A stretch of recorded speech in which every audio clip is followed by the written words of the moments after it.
Deux sites militaires russes auraient été la cible d'une série d'explosions, une portée pouvant atteindre 700 km et une vitesse maximale de 700 km à l'heure font partie des principales caractéristiques. L'idée autrefois redoutée de l'invincibilité de la Russie est en train de se désintégrer. La domination du Kremlin est ébranlée par des échecs militaires, des pertes massives en hommes et en matériel, une grave crise économique et une catastrophe démographique. Cependant, la poussée de l'Ukraine vers le centre de la Russie a été le pire cauchemar de Poutine. Les routes d'approvisionnement de la machine de guerre russe sont la cible des opérations transfrontalières de Kiev qui se multiplient de manière agressive. Les frappes sophistiquées de drones ukrainiens visent en effet les usines qui fournissent des équipements militaires, les lignes d'approvisionnement vitales et les installations pétrolières, en plus de nuire aux infrastructures, et de ces frappes sapent le pouvoir de Poutine et la confiance du peuple russe. De profondes fissures sont apparues dans les murs du Kremlin. Comment Poutine va-t-il réagir à ces attaques? La Russie peut-elle améliorer ses défenses? Ou bien Moscou va-t-elle se retrouver dans une situation encore plus désastreuse à cause des actions incontrôlées de l'Ukraine? Regardez cette vidéo pour connaître les réponses à ces questions et à d'autres. Pour rester informé de nos publications, n'oubliez pas de vous abonner à notre chaîne, d'activer les notifications et d'aimer nos publications. Examinons d'abord les événements qui se sont produits en Russie ces derniers jours. De nombreux sites de la Fédération de Russie ont été pris pour cible par des drones ukrainiens. La région de Bryansk a été le premier site touché. L'entreprise OAO Conserve Sachprod de Starodub, qui fabrique des rations sèches pour l'armée russe, a été la cible des drones. Selon les médias publics et locaux, des missiles de drones Peklo ont été utilisés pour attaquer l'usine. Dans les environs de l'usine, les habitants ont déclaré avoir entendu 7 explosions, suivies d'un incendie. Selon Alexander Bogomol, gouverneur de Bryansk, 6 drones ont été responsables des frappes sur la ville de Starodub. Selon les rapports, les forces de défense aérienne du ministère russe de la Défense ont détruit 9 drones de type avion au-dessus de la région de Bryansk. Les régions de Ryazan, Lipetsk, Voronezh et Kursk ont ensuite été ciblées par les drones. Igor Artemonov, le gouverneur régional de Lipetsk, a déclaré un régime de menace aérienne pour toute la zone. Le gouverneur a évoqué le risque d'une frappe de drone sur Lipetsk et le district municipal de Lipetsk. Les habitants de Lipetsk ont déclaré avoir entendu au moins 7 explosions. Selon les médias russes, l'aciérie de Novo-Lipetsk aurait été la cible du drone. Sur Internet, on trouve des images des explosions nocturnes dans les environs de cette usine et dans la ville de Lipetsk. Après les explosions, un incendie aurait également éclaté à proximité de l'usine. L'attaque contre l'aciérie de Novo-Lipetsk a suscité les remarques du lieutenant Andrei Kovalenko, président du Conseil national de sécurité et de défense du Centre ukrainien de lutte contre la désinformation.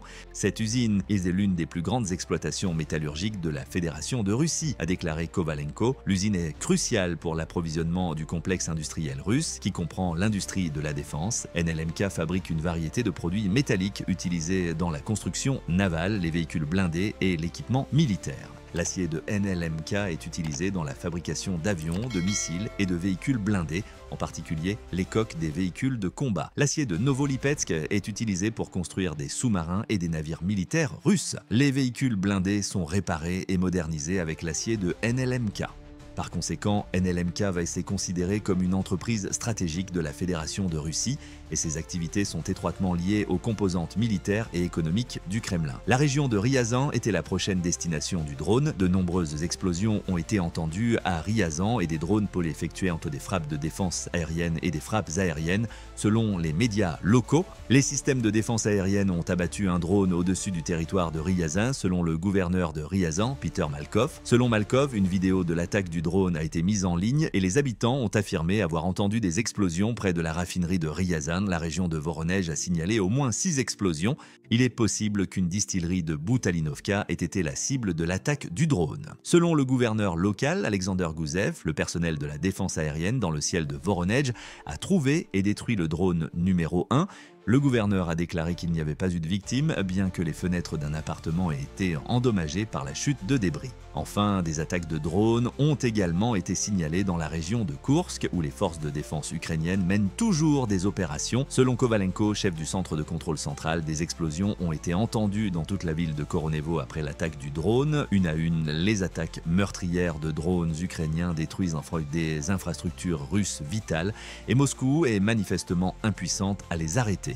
La vérité diffère grandement de l'affirmation du Kremlin selon laquelle ces systèmes de défense aérienne fonctionnent à leur efficacité maximale. Les drones ukrainiens, minuscules mais incroyablement puissants, échappent à la détection et à la destruction des défenses aériennes russes. Dans les villes russes, les sirènes, les explosions et les nuages de fumée sont devenus monnaie courante alors que les attaques se poursuivent sans relâche. La chaleur de la bataille se fait désormais sentir jusque dans les foyers russes, contrairement à avant où il ne faisait que la regarder à la télévision. Il est évident que même en Russie, il n'y a plus de refuge. Cependant, quelle est la puissance des drones ukrainiens qui ont attaqué la Russie de manière si destructrice? Les frappes aériennes de l'Ukraine contre le secteur énergétique russe semblent entrer dans une nouvelle phase, plus intense.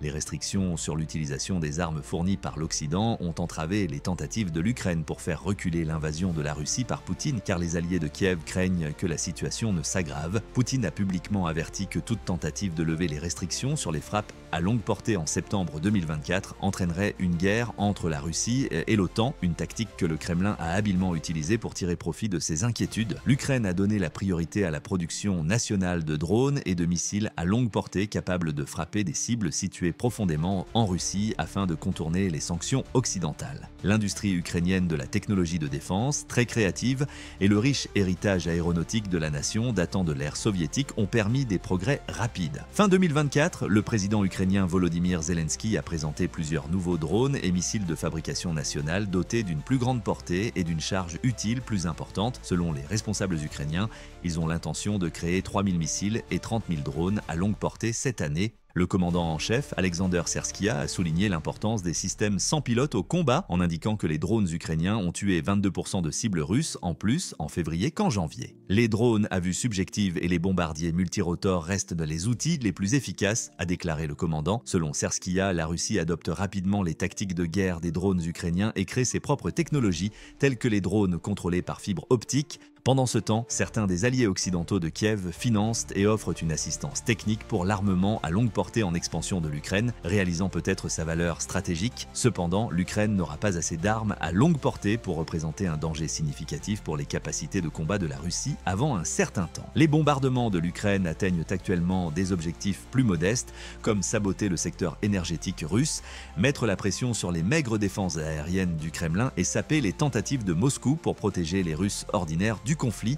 Poutine a pris soin d'instaurer une atmosphère de business as usual en Russie depuis le début de l'invasion à grande échelle il y a 3 ans. Ces attaques quotidiennes stupéfiantes contre les installations de stockage et les raffineries de pétrole ukrainiennes font désormais comprendre au peuple russe que la guerre que le Kremlin a déclenchée en février 2022 ne se déroulera pas seulement à l'étranger. À l'heure où l'avenir de l'aide militaire américaine à l'Ukraine devient de plus en plus incertain, l'accumulation croissante d'armes à longue portée fabriquées en Ukraine prend toute son importance.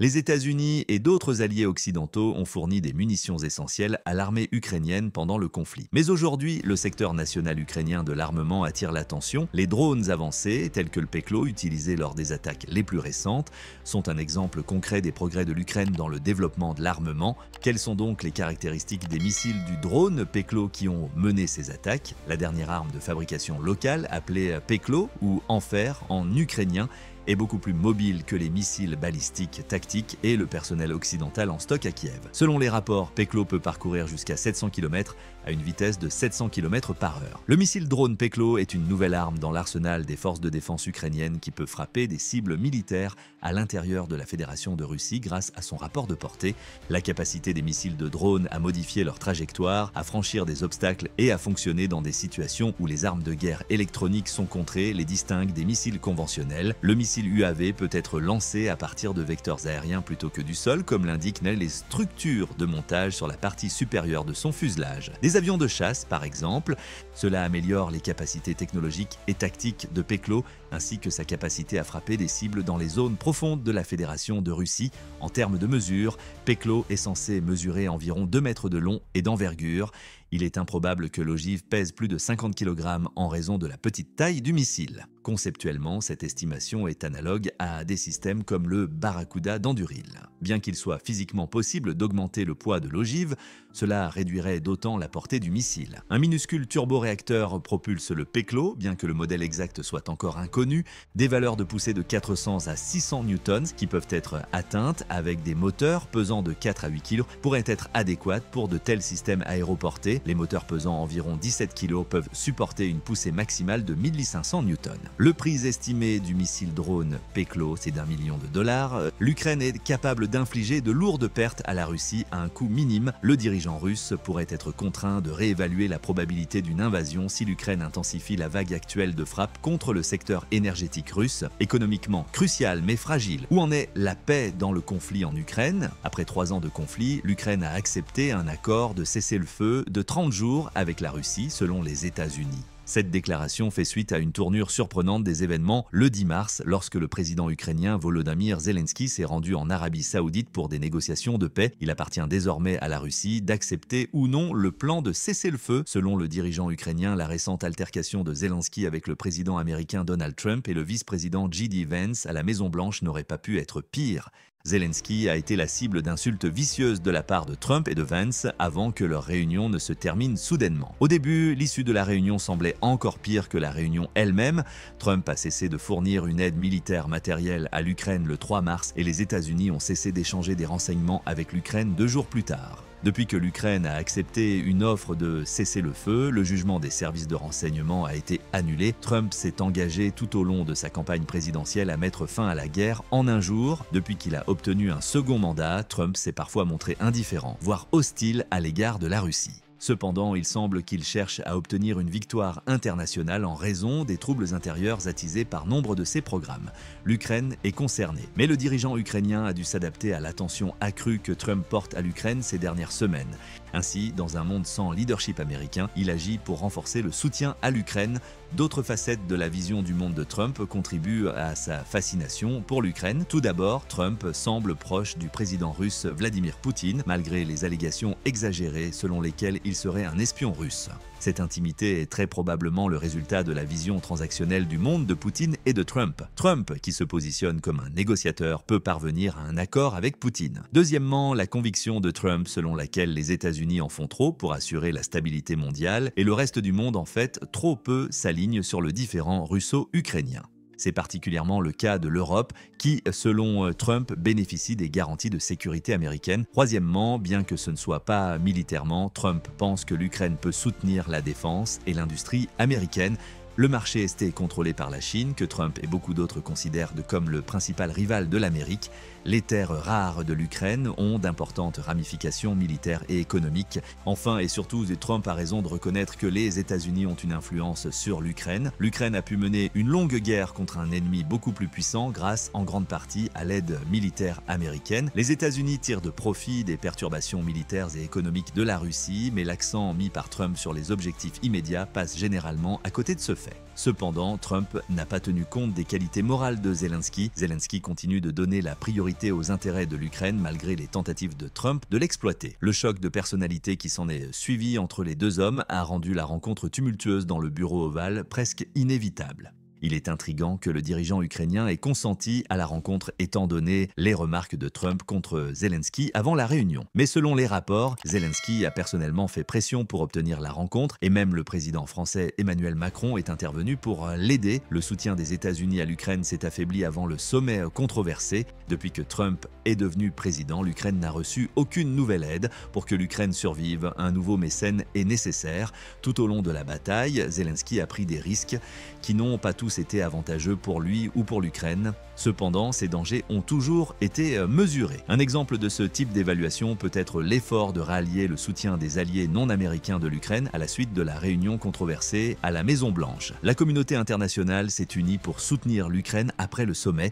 La réponse de l'Europe a toutefois été cruciale. Trump a raison de dire que la réponse de l'Europe à l'invasion russe a laissé l'Ukraine avec de nombreuses attentes non satisfaites, malgré tous les problèmes liés à sa stratégie. Même si l'Europe a donné plus d'argent à l'Ukraine que les États-Unis, ce montant est venu de manière inattendue et seulement après que les États-Unis aient pris les devants sur la question. Les deux pays européens qui soutiennent le plus l'Ukraine sont la France et le Royaume-Uni. Cette situation n'est pas nouvelle. Ces dernières années, ces deux nations ont été parmi les plus ardents défenseurs de l'Ukraine. Cependant, l'Ukraine a besoin que ce soutien franc soit suivi d'actions. Ursula von der Leyen, présidente de la Commission européenne, a dévoilé un programme de 800 milliards d'euros visant à renforcer les capacités de défense des nations de l'UE juste après la rencontre de Zelensky avec les dirigeants européens à Londres début mars. Bien que ce ne soit pas idéal, un soutien supplémentaire du Royaume-Uni et de l'UE pourrait permettre à l'Ukraine de continuer à se battre alors que l'effort de guerre de Poutine est entravé par l'effondrement de l'économie russe. Zelensky a fait de son mieux pour apaiser l'ego de Trump et rétablir les relations entre l'Ukraine et les États-Unis après la confrontation entre Trump et Vance dans le bureau ovale. Cependant, des tensions subsistent. L'Ukraine estime qu'elle a besoin d'un nouvel allié dans son conflit avec la Russie et l'UE pourrait être cet allié. Les États-Unis pourraient plaider en faveur d'un cessez-le-feu en Ukraine. Cependant, l'Europe a le plus grand potentiel pour aider l'Ukraine à gagner le conflit. Nous vous remercions de nous suivre.